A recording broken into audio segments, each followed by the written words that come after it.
मेरी तरफ से तमाम दोस्तों को अस्सलाम वालेकुम। आज जिस मुल्क की सरजमीन पर हम कदम रखने वाले हैं वो मुत्तहिदा अरब अमारात के नाम से मशहूर एक ऐसा मुल्क है जिसमें कदीम एतबार में मुख्तलिफ गरीब ममालिक से गरीब बच्चों को लाया जाता था और उन्हें ऊँटों की दौड़ में इस्तेमाल करके एक खेल खेला जाता था। एक ऐसा मुल्क जिसमें कानून की बालादस्ती कुछ इस तरह है कि लोग हुकूमत की इजाज़त के बगैर किसी भी मखसूस इमारत की फ़ोटो नहीं ले सकते। जी हाँ, मुत्तहिदा अरब अमारात के नाम से तो सभी वाकिफ होंगे, लेकिन क्या आप उन 7 अमारात के नाम जानते हैं जिनसे मिलकर मुत्तहिदा अरब अमारात बना है? अगर नहीं जानते तो चलिए मैं आप लोगों को बताए देता हूँ। जी हाँ, उनके नाम अबू ज़हबी, अजमान, दुबई, फजीरा, रासुल खैमा, शारजा और उम्मुल कवीन है। 1971 से पहले ये रियासत हाय साले मुतसाले के नाम से जाना जाता था। 2 दिसंबर 1971 को बरतानिया से बाकायदा आज़ादी हासिल करने के बाद ये मुल्क यूनाइटेड अरब अमारात के नाम से जाना जाने लगा। अबू ज़हबी यूनाइटेड अरब अमारात का दारुल हुकूमत है,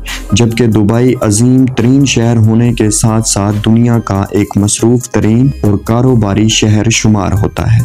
और आज की इस वीडियो में हम लोग इसी शहर की सैर करने वाले हैं और इसके साथ साथ इस शहर के बारे में कुछ दिलचस्प व अजीब बातों का भी जिक्र करेंगे। वीडियो का आगाज करने से कबल तमाम नए आने वाले दोस्तों को पीके टेलर में खुशामदीद। अगर आपने अभी तक यूट्यूब पर मौजूद हमारा चैनल पीके टेलर सब्सक्राइब नहीं किया तो जल्दी से चैनल को सब्सक्राइब कर लें ताकि तमाम मालूमाती वीडियो से बाखबर रह सकें। दुबई रकबे के लिहाज से यूएई का दूसरा बड़ा शहर है और इस शहर का रकबा 4114 मुरब्बा किलोमीटर है। 2017 में लगाए गए अंदाजे के मुताबिक दुबई की आबादी 28,65,000 नफूस पर मुश्तमिल है, जिनमें से ज्यादातर गैर मुल्की रिहाइश पजीर है। गैर मुल्कियों में सबसे ज्यादा तादाद इंडियन की है जो दुबई की कुल आबादी का 43% है। दूसरे नंबर पर पाकिस्तानी हैं जिनकी तादाद 23% है। 17% के करीब अमाराती लोग, जबकि बाकी बांग्लादेशी, फिलिपाइनी, श्रीलंकन और अमरीकी रिहाइश पजीर हैं। अगर हम दुबई की तारीख की बात करें तो ये शहर 1833 में मखदूम खानदान की सरबराही में बनी यास कबीले के 800 लोगों ने आबाद किया था। शुरू में यहाँ माहीगीरी से लोग अपना गुजर बसर करते थे, लेकिन बादशाह यहाँ हीरों और कीमती मोतियों की तिजारत होने लगी। आहिस्ता आहिस्ता यहाँ दुकानें बनने लगी जिनकी तादाद 300 से ज्यादा हो गई। दीगर मुल्कों से तिजारत की गर्ज से आने वाले मुसाफिरों और सियाहों से ये मार्केट दिन दुगनी रात चुगनी तरक्की करने लगी। 1930 में दुबई की आबादी 20,000 के करीब थी, जिनमें से 1/4 अफराद ऐसे थे जो गैर मुल्की थे। 1950 के अरसे के बाद दुबई बंदरगाह समंदरी गाद और कीचड़ से भरने लगी, जिसे मरहूम शेख रशीद बिन सईद अल मखदूम के हुक्म पर साफ और बड़ा करने का काम शुरू हुआ। इसके बाद दुबई बंदरगाह सबसे बड़ी तिजारती बंदरगाह के तौर पर इस्तेमाल होने लगी। इस बंदरगाह ने दुबई को एक मसरूफ तरीन तिजारती मरकज बना दिया। जब इन 7 अमारात ने मुत्तहिद होकर इस खित्ते को मुत्तहिदा अरब अमारात बनाया, इनके मुत्तहिद होने का मकसद इस खित्ते में अमन और इस खित्ते की तरक्की था, जो कि दुबई के पहले सदर शेख ज़ैद के दौरे हुकूमत में ही मुमकिन हो गया था। शेख ज़ैद के दौर में दुबई ने सबसे ज्यादा तरक्की की है। शेख ज़ैद के दौर में फीकस GDP 17,000 अमरीकी डॉलर से भी तजावुज कर गया था। 1994 में तेल की दरियाफ्त के बाद इस मुल्क का बुनियादी ढांचा बदल गया और तेल से हासिल होने वाली आमदनी को इस मुल्क के तमीर नौ पर खर्च किया जाने लगा। इस अमल ने दुबई को मजीद कारोबारी और खूबसूरत बना दिया।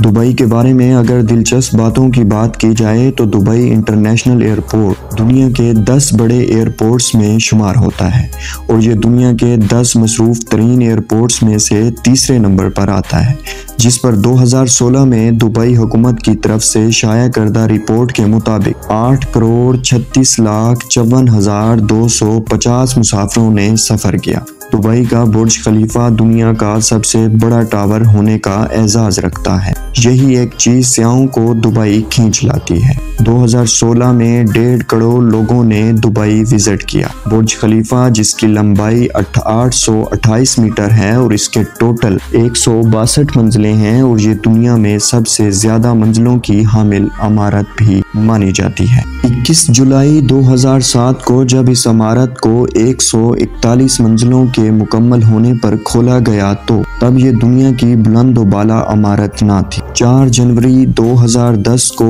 इस इमारत के मुकम्मल होने पर इसे दुनिया की बुलंद-ओ-बाला इमारत होने का एजाज हासिल हुआ। बुर्ज खलीफा में दुनिया की तेज तरीन लिफ्ट नस्ब की गई जो 18 मीटर फी सेकंड की रफ्तार से चलती है। बुर्ज खलीफा पर दुनिया की सबसे बुलंद-ओ-बाला मस्जिद भी कायम है जो इस इमारत की 158 मंजिल पर मौजूद है। इससे पहले ये एजाज सऊदी अरब के शहर रियाज में मौजूद एक इमारत किंगडम सेंटर को हासिल था। बुर्ज खलीफा की सैर करने का अगर आपके जहन में ख्याल है तो ये भी याद रखें कि इस इमारत पर चढ़ने के लिए 125 इमाराती दिरहम से लेकर 500 इमाराती दिरहम तक का खर्चा आता है। बुर्ज खलीफा के बाद दुबई का बुर्ज अल अरब होटल जो कि एक मसनूई जजीरे पर कायम किया गया दुबई की माशियत में एक अहम किरदार अदा करता है।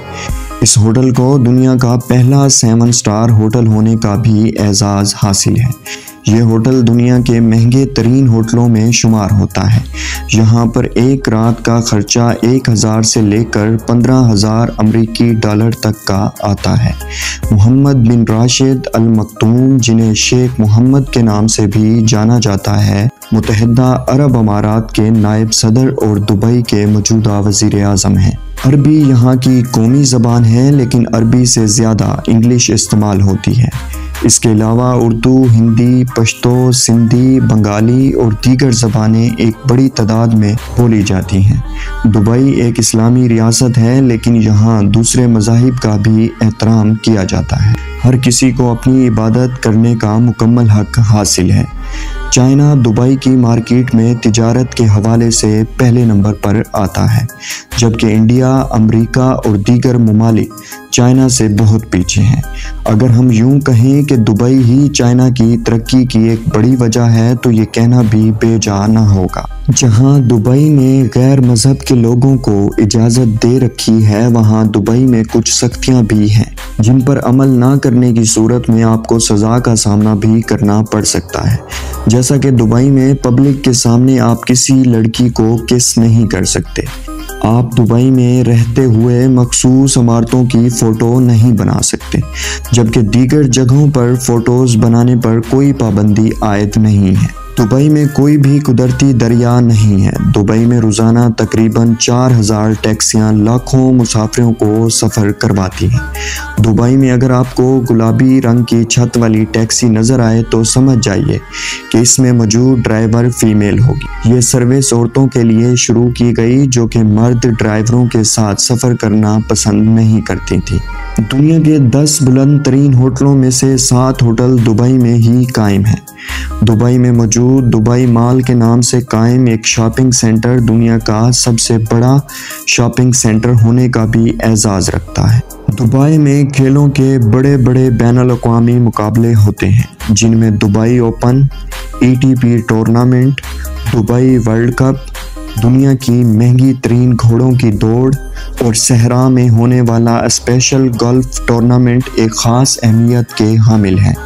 दुबई की करेंसी को अमाराती दिरहम कहा जाता है और एक दिरहम पाकिस्तानी 28.65 रुपयों के बराबर है। दुबई वक्त के लिहाज से पाकिस्तान से 1 घंटा पीछे है। दुबई में ख़ास और तयशुदा जगहों के अलावा बिग मीट के बनाने और फ़रोख्त करने पर सख्त पाबंदी आयद है। शवारमा दुबई में सबसे ज़्यादा शौक से इस्तेमाल होने वाली आइटम है। दुबई पुलिस को तेज़ रफ्तार गाड़ियों पर सवार मुजरिमों को पकड़ने के लिए लैम्बोर्गिनी और फरारी जैसी महंगी तरीन गाड़ियां दी जाती हैं। ऊँटों की दौड़ अरब के दीगर ममालिक की तरह दुबई में भी एक मशहूर खेल के तौर पर खेली जाती है। जिसमें पहले पहल करीब ममालिक से छोटे बच्चों को मंगवाया जाता था जिनको ऊँटों पर सवार किया जाता था, लेकिन बाद में आलमी तंजीमों की तरफ से उठाई जाने वाली आवाज़ों के बाद बच्चों की जगह रोबोट्स को इस खेल का हिस्सा बना दिया गया। दुनिया में दीगर कुछ ममालिक की तरह आपको अपनी आमदनी में से हुकूमत को टैक्स अदा नहीं करना पड़ता। दुबई सोने और हीरों की खरीदो फरोख्त की दुनिया की सबसे बड़ी दुकानों का हामिल मुल्क है। दुबई को बुलंद व बाला इमारतों का शहर भी कहा जाता है।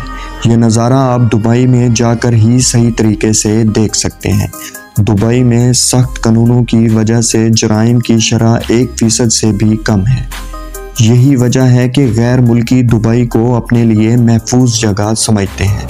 दुबई के बारे में बहुत सी मालूमात ऐसी हैं जो हम एक वीडियो में आप लोगों को नहीं बता सकते थे।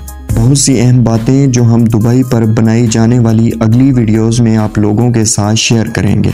अगर आप लोगों को आज की ये वीडियो पसंद आई हो तो इस वीडियो को अपने दोस्तों के साथ व्हाट्सएप और फेसबुक वॉल पर ज़रूर शेयर करें और इस वीडियो को कम से कम 20,000 लाइक ज़रूर मिलने चाहिए। अगली वीडियो तक के लिए अपने इस दोस्त को इजाज़त दीजिए। अल्लाह निगहबान।